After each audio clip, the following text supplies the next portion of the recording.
মানুষের তৈরি এই পৃথিবীতে আজ মানুষই কত মূল্যহীন জীব।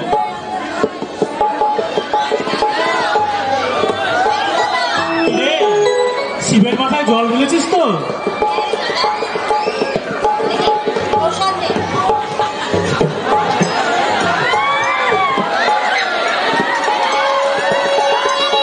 ছোট থেকে শিব পুজো করে আসছিস, কিন্তু তার প্রতিদানে কি পেলি?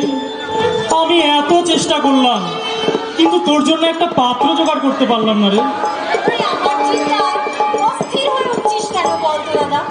অস্থির হব না রে, তুই বড় হয়েছিস, তোকে সৎ পাত্রে সম্প্রদান করাই আমার কর্তব্য। কিন্তু পাত্র পাবো কোথায়? সবাই শুধু টাকার থলির দিকে হাত বাড়িয়ে থাকে। এ যুগে অর্থ না থাকলে মেয়েদের শ্বশুর বাড়ি যাওয়ার স্বপ্ন কেবল স্বপ্নই থেকে যায়, তা কখনো বাস্তবে পরিণত হয় না রে। দেখ দাদা, ওসব আজে বাজে চিন্তা তুই ছেড়ে দে তো। জানি শিব বেটাও না ঘুষখোর হয়ে গেছে, যে যত নৈবেদ্য সাজিয়ে পুজো দিবে তার ডাকে তত বেশি সাড়া দিবে। শুধু ওই মাথায় জল ঢাললে তার দিকে ফিরেও তাকাবে না। হ্যাঁ দাদা, ঠাকুরের নামে যা খুশি তাই বললে ভালো হবে না, কিন্তু বলে দিচ্ছি। আরে তোর কথা শুনে খুব ভয় পেয়ে গেছিস বলে মনে হচ্ছে। হ্যাঁ রে হ্যাঁ, ভাবছিস ঠাকুরের নামে যা খুশি তাই বললে ওই ঠাকুর কোনোদিনও তো আর মঙ্গল করবে না, তাই না? মোটেই না, আমি তাই একেবারেই ভাবিনি। ভাবিসনি যখন, তখন আমায় থামিয়ে দিলি কেন?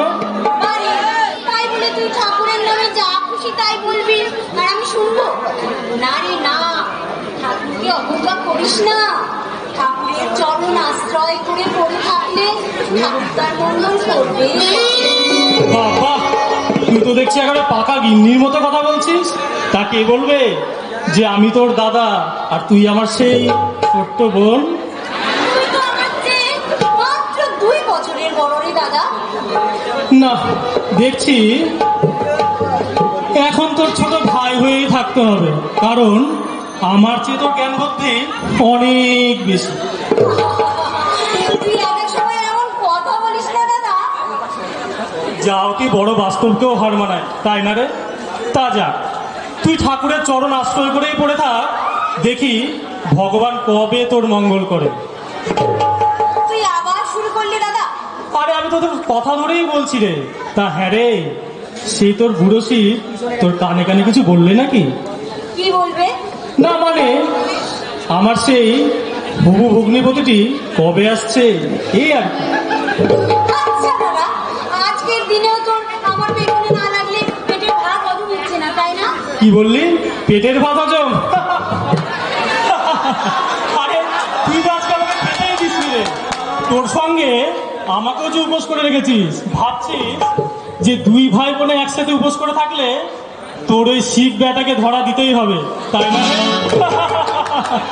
এই রে, তোকে খেতে দিতে একেবারে ভুলে গেছি রে দাদা। চল চল। একা খেতে দিলেই হবে না, আমাকেও যে খেতে দিতে হবে মা। কে আপনি? আমাকে দেখে নিশ্চয়ই তোমরা খুব অবাক হয়ে গেছো। ভাবছো একটা অপরিচিত লোক এসে তোমাদের খাবারে ভাগ বসাতে চাইছে। লোকটি নিশ্চয়ই খুব বেহায়া। না না, আসলে তা নয়। মানে আপনি? অবশ্য আমাকে তোমরা চিনবে না, তবে আমার নামটা আশা করি তোমাদের অজানা নয়। আমি বীর গ্রামের জমিদার জগদীশ গোস্বামী। আপনি এসেছেন আমাদের বাড়িতে? কেন, তোমাদের বাড়িতে এসে কি কোনো অন্যায় করেছি? না না, অন্যায় বলছেন কেন? এ তো আমাদের পরম সৌভাগ্য। আপনার মতন মানুষের পায়ের ধুলো আমাদের বাড়িতে পড়েছে। ওরে, দাঁড়িয়ে কি দেখছিস? প্রণাম কর, প্রণাম কর। থাক থাক মা। বাহ, খুব সুন্দর মিষ্টি নাম তো তোমার। আপনার নাম আমি অনেক শুনেছি, কিন্তু আপনার মতন মানুষকে যে এইভাবে দেখতে পাবো তা আমি স্বপ্নেও ভাবিনি। আপনার মতন মহৎ ব্যক্তি। আমার মহত্বের পরিচয় তোমরা কিছুই পাওনি বাবা। তবে হ্যাঁ, এটা বলতে পারো আমার বাবা ছিলেন মহৎ জমিদার। সেই রক্তই তো আপনার শরীরে বইছে। আপনার মতন মানুষের দান ধ্যান কর্তব্যের কথা কারোর অজানা নেই। আমার সম্পর্কে তোমরা বেশি বাড়িয়ে বলছো বাবা। থাক সেসব কথা। আমি যে জন্য এসেছি, শোনো বাবা, আমি একটা বড় কাজ করতে চাই। অবশ্য তুমি যদি আমাকে সে কাজে সাহায্য করো তবেই আমি কাজটি সম্পন্ন করতে পারবো। সাহায্য? আমি আপনাকে? করবে না সাহায্য? নিশ্চয়ই করব। বলুন কি করতে হবে। কথা দিচ্ছ তো? নিশ্চয়ই। শোনো, আমি তোমার বোনকে বন্দি করতে চাই। বন্দি? হ্যাঁ, বন্দি। কিন্তু আমি তো কোনো অন্যায় করিনি। অন্যায় তুমি করেছো 100 বার, 1000 বার অন্যায় করেছো। বাবা বুড়ো শিবের মাথায় একাগ্র চিত্তে জল ঢেলে তুমি যে অন্যায় করেছো, সেই অপরাধের যোগ্য শাস্তি দিতে আমি তোমাকে বন্দি করে রাখবো। এ কি বলছেন আপনি? তুমি কিন্তু আমাকে সাহায্য করবে বলে কথা দিয়েছো বাবা। কিরে মা, তুই যাবি না আমার ঘরে?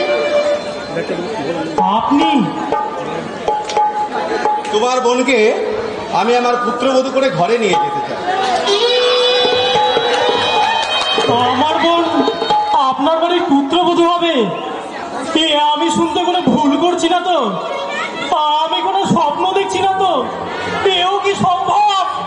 পৃথিবীতে কোনো কিছুই অসম্ভব নয় বাবা। গোস্বামী বাড়ির কুললক্ষ্মী যে আজ এভাবে দেখা পাবো, এ কি আমি কোনোদিন ভেবেছিলাম? বাবা বুড়ো শিবই আমাকে আজকে তার মন্দিরে টেনেছিল, তাই তো আমি আমার মায়ের দেখা পেলাম। শোন, জানিস না, একটা ভাঙা সংসারকে তোকে শক্ত হাতে হাল ধরতে হবে। মরুভূমিতে সৃষ্টি করতে হবে মরুদ্যান। হ্যাঁ, পারবি মা, পারবি। তুই সে কাজ করতে পারবি। কিন্তু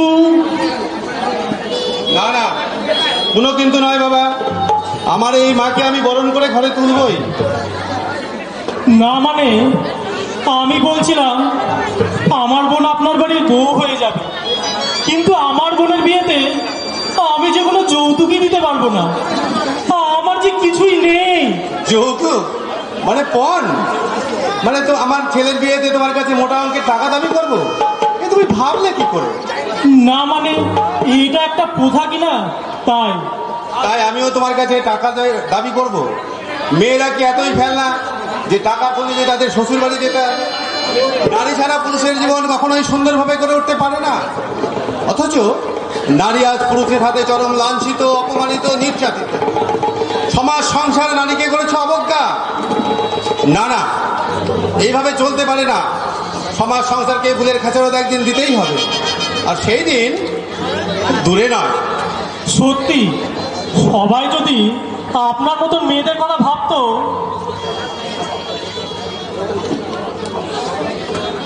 ভাববে না বাবা, ভাববে না। স্বার্থপর মানুষ আবর্জনার স্তূপে খুঁজে বেড়াচ্ছে অমূল্য রত্ন। তারা শুধু পকেট ভর্তি করতেই জানে, খালি করতে জানে। আমার তো আর বেশিক্ষণ থাকা চলে না বাবা। তাহলে এই বিয়েতে তোমার কোনো আপত্তি নেই তো বাবা? না না, আপত্তি থাকবে কেন? এ তো আমাদের পরম সৌভাগ্য। তাহলে কালই আমি পুরোদমশাইকে পাঠিয়ে দেব। হ্যাঁ, আর সামনের লগ্নেই। আর হ্যাঁ, আর একটা কথা, তোমার বোনের বিয়ের সমস্ত খরচ কিন্তু আমিই বহন করবো। আপনি? তুমি কোনো চিন্তা করবে না। আপনি? তুমি আমার আত্মীয়। আত্মীয়ের দারিদ্রতার কথা জেনে আত্মীয়কে বিপদে ফেলা আত্মীয়ের কর্তব্য নয়। আছে, আছে। পৃথিবীতে এখনো এমন মানুষ আছে। তাই তো পৃথিবী থেকে এখনো সত্য মুছে যায়নি। কি রে, খুশির আনন্দ একবারে মেলে উচিত বলে মনে হচ্ছে। বাবু শ্বশুর মশাইকে কেমন লাগলো? জানি না, যাও। আরে শোন, দুদিন পরে তো নিজের বাড়ি চলেই যাবি। তখন তোর এই যে দাদা পড়ে থাকবে বৃষ্টিতে অতল তলে। জানিস বোন, ছোট থেকে তোর শিব পুজো করা সার্থকে লেগেছে। মানুষ দুঃখে পড়ে অকারণে ঠাকুরকে দোষারোপ করে, কিন্তু ঠাকুর সত্যি করুণাময়। তিনি ভক্তের আকুল আহ্বানে